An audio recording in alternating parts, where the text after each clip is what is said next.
O, at gusto nyo bang malaman talaga na itong si Manny Pacquiao ay isang sinungaling? O ito, pakikita ko sa inyo mga bossing.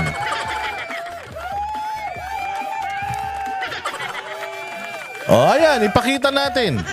O gaano ba kasinungaling talaga si Manny Pacquiao at bakit ngayon ay idol niya na si BBM. O i-play natin mga bossing ha. Etong riding in tandem ng dalawang pulpol. Oo, magkaparehas ang utak nito. Gamunggo. Yung kay Pacquiao nga lang, mas malaki ng konti. Kaya lang, sa sobrang dami na siguro suntok sa ulo, nagkaroon na ng amnesia. Nakalimutan niya na yung mga pinagsasasabi niya kay Bongbong noong 2022. Ngayon kasi magkakakampi na sila. Kaya ganitong klase ng mga politiko ang mga nasa Pilipinas, walang mga prinsipyo. Walang mga betlog. Walang mga bayag, mga hayop. Talaga kung dapat ituring ang mga ito. O, pakinggan nyo itong kasinungalingan ng mga kangkong na to. Si Manny Pacquiao ng Taga Mindanao. Si Manny Pacquiao ng Bukidnon. O, di ba? Si Manny Pacquiao na taga Bukidnon. O, anong masasabi ni Manny Pacquiao na taga Bukidnon? Ang mga Marcos, bilyon-bilyon, trilyon-trilyon ang korupsyon. Tapos ibubuto natin. Talagang ang talino natin. Oo nga, puta. Si Bongbong Marcos, milyon-bilyon, trilyon-trilyon ang ninakaw sa atin. Eh bakit, ba't diyan ka tumakbo? Tarantado ka rin pala eh. Eh bakit diyan ka tumatakbo ngayon kay Bongbong Marcos? Kung ganyan naman pala yung iyong sa pantaha. Yan naman pala ang iyong paniniwala. Abay, sinasabi mo pa na bobo na lang ang maniniwala kay Bongbong at boboto.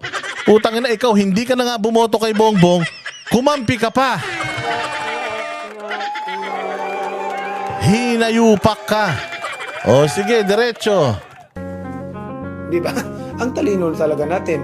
Alam ko, matatalino naman ang taong bayan. Naniniwala ba kayo na salpok sa korupsyon si Marcos? Ayon sa Supreme Court, bakit hindi tayo maniniwala? Wala na tayong gobyerno kung hindi tayo maniniwala sa desisyon ng Supreme Yun naman pala eh. Wala na tayong gobyerno pag di na tayo naniwala sa desisyon. Ang inan to si Hoy, Manny Pacquiao. Tangina ka, Manny Pacquiao, kung ano-anong pinagsasasabi mo rito. Oh, panindigan mo naman to. Walang hiya ka talaga, oh. Oh, salute ka rin sa lipunan, eh. Oh, sige, play. Court. Hindi rin malayo magkaroon ng martial law. Pagka si Bongbong ang magkakaroon ng martial law ulit. At yan ay... Galing mo dun, ha. Hindi daw malayong magkakaroon ng martial law. O, yun na nga, nagkakaroon na nga ng martial law. Pero hindi nga lang deklarado. O, kita mo, yung mga simbahan, sinisira na ng mga hayop. Mga taong simbahan, ikinukulong na ng mga hayop. Yung mga walang kasalanan, kalaban sa politika, pinipersecute ng mga animal, dinidimanda, ini-impeach. O tapos yung mga vloggers na katulad natin, nagpapahayag lang ng kanilang pagkadismaya dahil sa mga putanginan to. Itong mga kupal na mga politiko na ito. O tapos anong ginagawa nila? O gusto nilang patahimikin, gusto nilang ikulong. Sabi ko nga sa inyo, kung wala naman kayong ganito, wala naman kayong mga ganyang kagaguhan na binibitawan, ayan, mga mukha nyo na yan, eh di sana wala kaming nare-reaksyonan. Eh putang ina nyo, mga sinungaling kayo eh. Tapos mga sinungaling kayo, pag sinita kayo, gigil na gigil kayo. Abay, mga gago pala kayo eh. Eh kung ganun naman pala eh, wag na tayong wag na tayong mag-eleksyon. Hindi ba? Kung ayaw nyo palang masaktan, wag na kasi kayong magsipagtakbo. O kaya, better yet, wag na kayong magsinungaling. Kung ano yung tama, yung tamang galawan, doon tayo, hindi yung putang ina yung mali, tinatama. Yung tama, iminamali. O ano pa, pamani. pagsisihan ng taong bayan.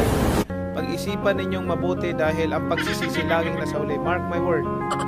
Kung gusto nyong magkaroon tayo ng martial law ulit, then iboto nyo. Puta ka na, may mark my word pa siya. Mark my word. Tarantado ka. Tangina, pangit ka na eh. Bobo ka pa. Hinayupak ka.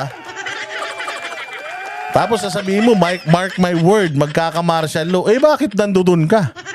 Eh bakit magkakampi kayo ngayon? Eh bakit aso ka na ni BBM ngayon? Anong nangyari sa'yo? O magkano ba ang kasunduan nyo? Kasi kung may prinsipyo ka talaga, Manny Pacquiao. To Manny Pacquiao kung may prinsipyo kang tao, kung matino kang tao ngayon, putyang yung butas ng ilong mo. Kung matino kang tao, alam mo ginawa mo, mayaman ka naman eh. Mayaman ka naman eh.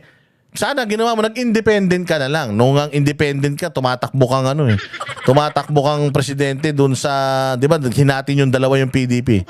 O nung tumatakbo ka nga noong 2022, nag-number 3 ka pa. Ibig sabihin, Pacquiao, gusto ka naman talaga ng mga tao. Hindi mo naman kailangan dumikit dyan eh. Yan, dyan sa ilong mo, hindi.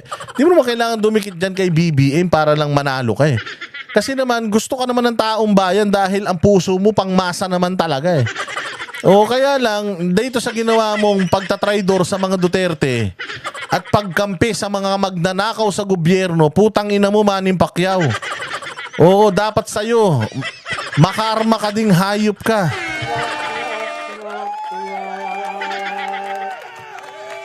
Pare-parehas kayo mga loko-loko. Ano pang sinasabi mo? Yun lang ang ko, ay malaki ang posibilidad na magkaroon tayo ng martial law. Maniwala ka sa akin. Siguro naman ang taong bayan mautak. Kasi pag ibinuto mo pa yung hindi nagbabayad ng tax, hindi ko na alam talaga kung saan ang gagaling yung talino natin. Patay tayo dyan. Ulitin natin para maintindihan nyo Ulitin natin. Hindi ko puputol-putulin para maintindihan ninyo kung gaano kagago, kung gaano kapulpol, gaano kasinungaling eto si Manny Pacquiao. Kasi ngayon, pinipraise niya na si Bongbong. Sabi ni Manny Pacquiao ngayon, itong si BBM ganito, ganyan. Si BBM ganito, ganire. O ganun siya sabi niya, hindi naman yun ang sinabi ko eh. O eto, kitang-kita sa mga pinagsasabi mo dito, Pacquiao, manood ka. Tapos sabihin mo, hindi ikaw to, AI. Hindi kaya ng AI yung pagmumukha mo. Yung pagmumukha mo na yan, tsaka yung utak mo. Walang AI makakagaya niya. Nag-iisa ka lang sa mundo. O kahit gaano kagaling ang Japan at China, hindi ka kayang gawa ng AI dahil yung pagmumukha mo, iisa lang yan. Pati yung boses mo, ikaw lang meron yan. O play. Si Manny Pacquiao ng taga Mindanao. Si Manny Pacquiao ng Bukidnon. Ang mga Marcos, bilyon-bilyon, trilyon-trilyon ang korupsyon. Tapos ibubuto natin. Talagang ang talino natin. Di ba? Ang talino talaga natin. Alam ko matatalino naman ang taong bayan. Naniniwala ba kayo na salikot sa korupsyon si Marcos? Ayon sa Supreme Court, bakit hindi tayo maniniwala? Wala na tayong gobyerno kung hindi tayo maniniwala sa desisyon ng Supreme Court. Hindi rin malayong magkaroon ng martial law. Pagka si Bongbong ang magkakaroon ng martial law ulit. At yan ay pagsisihan ng taong bayan. Pag-isipan ninyong mabuti dahil ang pagsisisi laging nasa uli. Mark my word. Kung gusto nyong magkaroon tayo ng martial law ulit, then iboto nyo siya. Yun lang ang ko, ay malaki ang posibilidad na magkaroon tayo ng martial law. Maniwala ka sa akin. Siguro naman ang taong bayan mautak. Kasi pag ibinuto mo pa yung hindi nagbabayad ng tax, hindi ko na alam talaga kung saan ang gagaling yung talino natin.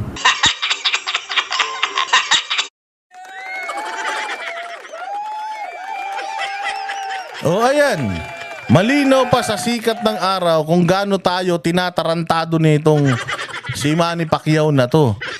Na isa rin sa mga tumatawag kay Pastor Apollo Kibuloy na bula ang propeta. Utang ina mo ka. Kupal. O ano ngayon? O tapos ngayon magdidima-demanda na naman kayo. Magdidima-demanda na naman kayo, mga hayop kayo.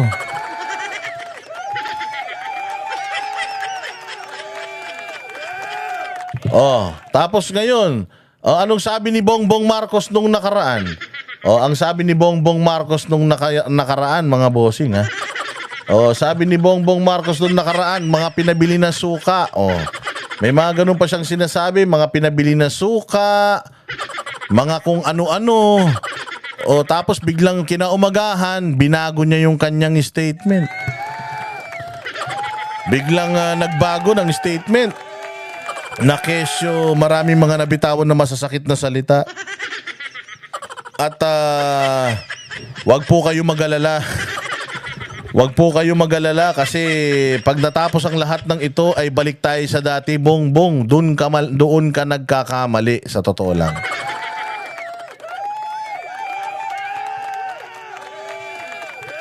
Doon ka nagkakamaling malupit. Oh, malaki ang pagkakamali mo doon. Kasi imbis na sana merong pag-asa yung mga kandidato mo na manalo, pero dahil puta out of touch ka, dahil matapobre ka, dahil kupal ka at wala kang alam sa nangyayari sa bayan natin Pilipinas, insensitive kang animal ka, o ultimong yung iyong mga kandidato, hirap na kung papaano kayo pagtatanggol. Hirap na hirap yung mga hirap na hirap etong mga kandidato mo kung papaano nila lalagpasan yung mga pinagsasasabi mo. Oo, talagang hirap na hirap sila kung papaano nila lulusutan yung mga ginawa mo. Kasi tingnan mo sinabihan mo na parang pinabili lang ng suka etong mga taga-kabila. Sino ba nasa kabila? Si Marcoleta. Nakita mo yung ginawa ng Iglesia ni Cristo nung nakaraan? Ganong karami ang Iglesia ni Cristo at lahat ng mga kandidato ay humihingi ng basbas sa Iglesia ni Cristo. Actually, isa nga yan sa talagang pinag-aagawan yung black voting ng Iglesia ni Cristo. Tapos sinunog mo yung pag-asa nito mga putang inang mga kandidato mong mga tanga rin. O, mantak mo, sinunog mo yung pag-asa nila na makalapit sa Iglesia ni Cristo para makahingi ng suporta. O hihingi ng suporta yung tanga-tanga mong mga alipores. Kasama ka na o pumunta kayo sa Iglesia ni Cristo. O anong sasabihin sa inyo ng Iglesia ni Cristo? O, bakit kayo lalapit sa amin? Hindi ba pinagtatawanan nyo yung kandidato namin dahil walang kwentang politiko? Si Marcoleta, membro namin yun eh. At saka hindi ba nagrally kami? Tapos bakit yung anak mo pa muna, yung unang-unang pumirma doon sa impeachment ni VP Sara? O, so ano ngayon ang mukhang iaharap mo? Bongbong Marcos. Anong iaharap mo mukha sa mga taga-Iglesia ni Cristo? Paano mo ngayon mailalapit itong mga di umano, mga kawatan mo din ng mga kandidato? O pagkatapos, di syempre, dinecline kayo. Pupunta ka ngayon sa KOJC, dati para kang asong basa. Pagka lumalapit ka kay Pastor Apollo Kibuloy at humihingi ng tulong, sila nga ang pumondo sa iyo ng malaki nung nakaraan, tinrider mo pa eh. O so lalapit ka doon, paano ka lalapit doon? Sinira mo simbahan nila. Binalasubas mo sila, pinakulong mo yung pastor nila. Tapos yung mukha mo nagkalat doon sa mga wall nila. Payat ka pa noon hanggang ngayon. Mukha ka pa ring ewan. Humihingi ka ng basbas kay Pastor Apollo Kibuloy. Sinabi mo pa, ang ganda naman ng kingdom. Pwede pala to. O ano sabi sa'yo ni Pastor? Zero corruption yan, Bongbong Marcos. Ikaw naman, nasaktan ka kagad. O, so hindi ka na makakalapit sa kanila. O, kanino mo ngayon ilalapit yung itinitinda mong mga bilasang isda? O, lalapit kayo ngayon sa mga Muslim sa Mindanao. Tangina, paano nila kayo pakikinggan? Bongbong. Yung railway project ng Mindanao, pinahinto mo. Yung mga projects, build projects ni Duterte sa Mindanao, pinahinto mo. O, tapos binababoy mo si Duterte, si Inday Sara at saka si Pangulong Duterte. Mahal ng Mindanao yan. Mantakin mo sila ang may kagagawan kung bakit na isulong ang Bangsamoro basic law na yan. Malaking issue yan para sa milyong mga kapatid nating Muslim at mga tiga Mindanao. So paano mo ngayon ilalakad itong mga bopols na mga kandidato mo? Kung yung tatlong pinakamalalakas na relihiyon sa Pilipinas, itatakwil kayo. So anong panalo nyo? It shows. Tingnan ninyo mga bossing, kapag kinumpare natin yung mga nanonood, ayan ang resulta ng kayabangan mo, Bongbong. Ayan ang resulta ng kagaguhan mo, Bongbong.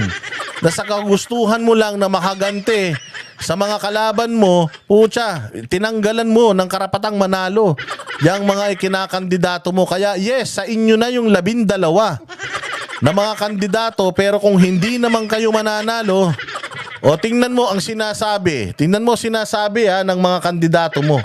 Bongbong Marcos, ultimong mga kandidato mo, hirap na hirap ka nilang ipagtanggol. O sige, i-play natin to.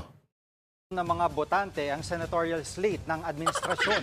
Pinagtanggol nila mga banat ni Pangulong Bongbong Marcos sa mga pambato ng mga Duterte. Nasa frontline balitang yan si Rainiel Pawi. Isang araw bago ang Valentine's Day, ang malalambing na Ilonggo ang niligawan ng Alyansa para sa Bagong Pilipinas. Sa isang press con bago ang campaign rally, 8 sa 12 senatorial candidates ang sumama. Oh, bakit 8 na lang? Ang sumama, Bongbong. Ha? Oh, ito yung mga sinabi niya. Isa sa mainit na natalakay ang mga patutsada ni Pangulong Bongbong Marcos na tila para sa mga manok ng Duterte administration. Noong kick-off rally sa Lawag, nagpasa rin ang Pangulo sa mga opisyal umanong pro-China, pro-Pogo at may bahid daw ng dugo dahil sa tokhang. Depensa ng administration senatorial slate, hindi ito negative campaigning. So he was merely stating facts. Stating facts. Hoy, si Pepsi Paloma. Hoy, Tito. Si Pepsi Paloma, hinahanap ka. Stating facts na. Oh, ito na yung pinakasinungaling. Ito na yung pinakasinungaling at pinakakupal na kandidato ng administrasyon ni Bongbong. Hirit pa ni dating Interior Secretary Benhur Abalos at Representative Erwin Tulfo. We are for Philippine sovereignty. Tangina mo, wala naman sumasakop sa akin, gago. Philippine sovereignty, pinapasok nyo nga dito yung mga Afghan na refugee, mga tanga. Gago. Sinasabi ba sinasabi ba ng mga Duterte na sakupin na tayo ng China? O kung halimbawa mga biro-biro na ganyan, biro lang yan, tangina nyo, kayo talaga, mga bulpol talaga kayo. Hindi ba? And none of us are against extrajudicial killing. No, so I don't see anything wrong. No, none of you are against, ano yun, ulit? I don't see anything wrong with. No, so I don't see against. Hindi ba? And none of us are against extrajudicial killing. Oh, none of you are against extrajudicial killing? None of you are against. So gusto nyo ng extrajudicial killing? Tingnan mo, nanggagaling mismo sa bibig mo. Sinungaling ka talaga. Pinapaimbestigahan nyo yung tokhang tapos wala ni isa sa inyo ang against sa extrajudicial killings. None of you, none of us are against extrajudicial killing. Anong ibig sabihin nun? Huli ka. Oh, so gusto nila ng extrajudicial killing. Ulitin natin, baka sabihin nyo, nagsisinungaling ako, galing to sa bibig ni Abalos, ha? Hirit pa ni dating Interior Secretary Benhur Abalos at Representative Erwin Tulfo. We are for Philippine sovereignty. Hindi ba? And none of us are against extrajudicial killing. Oh, none of us are against extrajudicial. Hindi naman pala kayo against sa extrajudicial killings. Ba't pinaiimbestigahan nyo pa si Duterte? Anak ng tinapay ka talaga, Abalos. Mali-mali na nga yung boss mo, si Bongbong, pati ikaw. Lumalabas pa yung totoong ugali mo. So none of you are against extrajudicial killings? Baka naman all of you are against. Hindi none of you. Pero dahil yun ang sinabi mo, yun talaga laman ng puso mo. Na none of you are against extrajudicial killings. Delikado talaga tayo, mga bossing. Ipapa-extrajudicial killing tayo nito ni Abalos. Sabihin nyo na naman, fake news kami, ha? Oh, eto, ulitin ko. Oh. Hindi ba? And none of us are against extrajudicial killing. Oh, none of us are against extrajudicial killing. So, wala sa amin ang against sa extrajudicial killing. Therefore, kung wala sa kanilang against, lahat sila ay for extrajudicial killings. Ang inang buhay ito. Tayo mga kandidato to. Pinagyayabang nyo tong mga abogadon to. Eh, walang mga alam. Diyos ko po. Ay, nako. Anyways, ayan na nga. So, ayun, gandito na lang tayo at marami pa tayong mga re-reactionan ng mga statement ng mga tulongges na ito. Again, maraming salamat sa inyong panonood. Mabuhay kayo. Peace on earth. Let us not do a negative campaigning ulul. Nek nyo. Again, maraming salamat mga bossing. Mabuhay kayo at magkita-kita po tayong ulit. Like and share. Ha? Ang hindi mag-like, hindi mag-share, magiging kamukha ni Abalos at magiging kasing tanga ni Pacquiao. Mabuhay kayo. God bless us all and God bless the Philippines. Lagi nating tatandaan, ha? Number 53 sa balota, Pastor Apollo Kibuloy, para sa Diyos at Pilipinas kong mahal. At syempre yung buong PDP laban. Pag yang mga yan natalo, wala nang Inday Sara sa 2028. Okay, so I'll see you again next time.